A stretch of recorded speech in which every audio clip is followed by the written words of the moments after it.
Mai visto una pioggia così.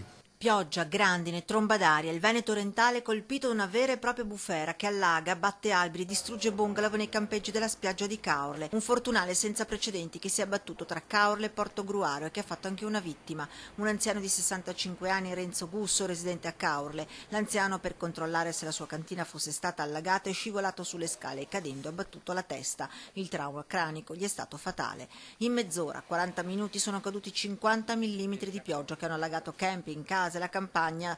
Alla pioggia torrenziale si è aggiunta una grandinata fuori stagione che ha imbiancato le spiagge coprendolo con uno strato di almeno 15 centimetri di granelli.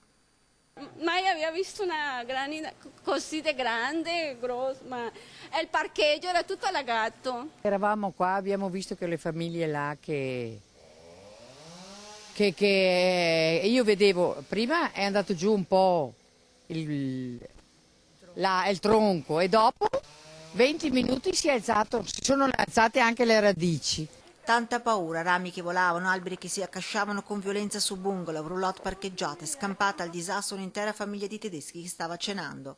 Molto traumatico perché vedere che si abbassavano e sapere che dentro c'era qualcuno, loro sono usciti, poverini, e sono venuti di qua, sono stati anche bravi.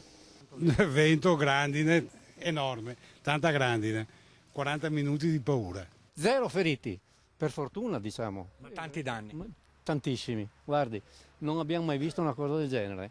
Alcuni turisti hanno preferito lasciare i camping, altri rastrelli e pali alla mano hanno aiutato i titolari a rimettere in sesto il campeggio. Danni per migliaia e migliaia di euro anche per il mondo delle culture. Abbiamo delle zone dove abbiamo avuto anche delle perdite del 100%, ma superfici interessate sono circa 2000 ettari e lì veramente abbiamo delle aziende che sono state messe nuovamente in ginocchio oltre le piogge di quest'inverno e oltre la siccità dello scorso anno. Credo che queste aziende qua veramente abbiano raggiunto oramai, hanno toccato il fondo.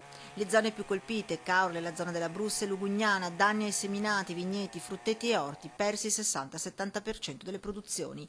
Difficile chiedere lo stato di calamità per questo tipo di colture ed obbligo a essere assicurati e poi. I fondi solidarietà, ma i soldi non ce ne sono più, quei soldi che sono arrivati rispetto alla siccità dove saranno dati in conto interesse è stato credo un una tantum che nel futuro vedremo ben poco.